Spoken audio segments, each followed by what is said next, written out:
Shalom saudara-saudara yang dikasihi Tuhan, puji Tuhan kita bertemu lagi di dalam program ini.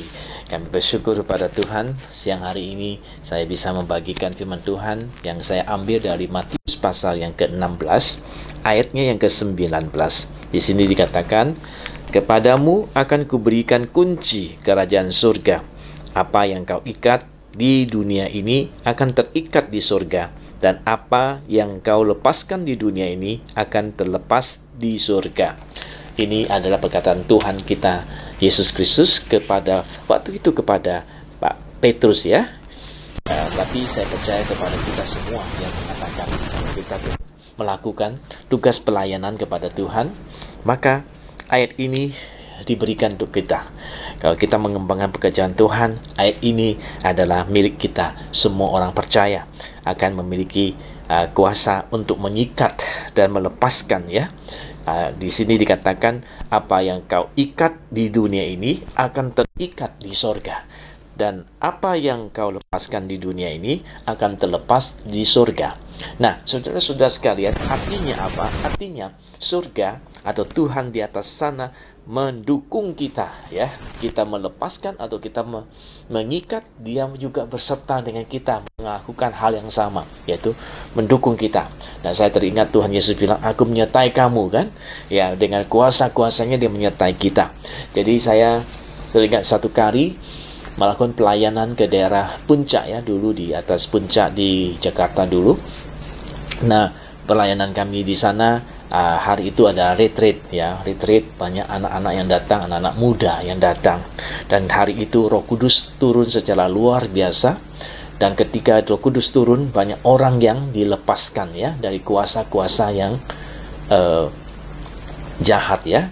Waktu itu kami melihat banyak orang terlepas. Nah, ada satu anak yang kemudian dia ada kuasa di dalamnya, dia berlari. Maksud saya tadi kuasa yang tidak baik, berlari ingin meloncat ya, meloncat ke dalam jurang yang ada di tempat di mana kami mengadakan retreat waktu itu. Dan pada waktu dia berlari dan saya sedang memimpin itu waktu, jadi saya pikir bagaimana itu menolong anak itu ya, karena dia berlari. Terus kemudian saya teringat kita punya kuasa ya, saya itu pakai kuasa untuk mengikat ya. Akhirnya saya dalam nama Yesus saya mengikat anak itu supaya jangan dia berlari, dia berhenti berlari. Dan kemudian saya sampaikan perkataan itu dengan mic yang di tangan. Akhirnya benar dia itu berhenti berlari. Dan ketika dia berhenti berlari, saya cepat-cepat lari ke situ dan saya tangkap dia dan saya bawa dia kembali dan saya doakan usir semua kuasa yang ada di dalam dirinya. Nah, akhirnya keluar kuasa itu dan kemudian terlepas, dia dilepaskan ya. Puji Tuhan. Nah, saudara-saudara sekalian, Alkitab berkata, apa yang kau ikat di dunia ini akan terikat di surga. Apa yang kau lepaskan di dunia ini akan terlepas di surga. Jadi saudara-saudara sekalian, kita diberi kuasa oleh Tuhan untuk mengikat dan untuk melepaskan. Nah, ingat pada waktu saudara menyikat itu dengan nama Tuhan kita Yesus Kristus, nama yang berkuasa ya. Pujilah nama Tuhan. Jadi saudara-saudara, ayat ini mengatakan kepada kita, kita telah diberi satu kuasa oleh Tuhan, di mana Tuhan juga menyatakan, aku mendukung kamu, apa yang kamu lakukan, aku dukung kamu. Pujilah nama Tuhan. Nah, kiranya Tuhan memberkati kita ya, memberkati kita dengan luar biasa. Nah, jangan lupa juga satu hal yang sangat penting di sini ya, bahwa pada waktu Roh Kudus turun, nah banyak orang tidak mengerti di sini.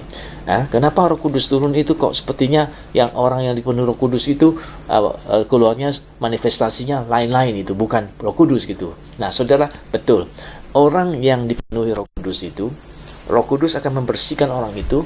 Semua yang kuasa-kuasa yang jahat itu akan keluar. Yang terlihat itu, yang termanifestasi itu ada kuasa jahat, tetapi yang membuat dia keluar itu adalah Roh Kudus. Saya sering mengumpamakan seperti satu gelas yang berisi kotoran pasir banyak sekali. Ketika ditaruh di pancuran air itu sangat keras menekan pasir-pasir itu keluar. Jadi yang keluar itu sebenarnya bukan Roh Kudus, tapi yang membuat dia keluar itu, yang membuat pasir-pasir itu keluar itu adalah Roh Kudus, ya. Air itu melambangkan Roh Kudus. Jadi saudara-saudara sekalian, Tuhan memberikan kepada kita satu kuasa yang sangat besar, kuasa mengikat dan kuasa untuk melepaskan. Jadi bersyukur kepada Tuhan bahwa Anda diberi kuasa seperti itu. Jadi saudara-saudara yang percaya pada Tuhan Yesus, engkau diberi kuasa oleh Tuhan untuk mengikat, untuk melepaskan, ya, mengikat yang tidak baik, melepaskan yang tidak baik supaya orang itu menjadi baik. Pujilah nama Tuhan. Kiranya Tuhan memberkati kita dan memakai Anda, dikasih Tuhan kuasa untuk melakukan, mengembangkan pekerjaan Tuhan, firman-Nya kemana-mana. Nama Tuhan dipermuliakan. Tuhan Yesus memberkati saudara selalu. Haleluya. Sampai kita ketemu, Tuhan memberkati kita. Amin.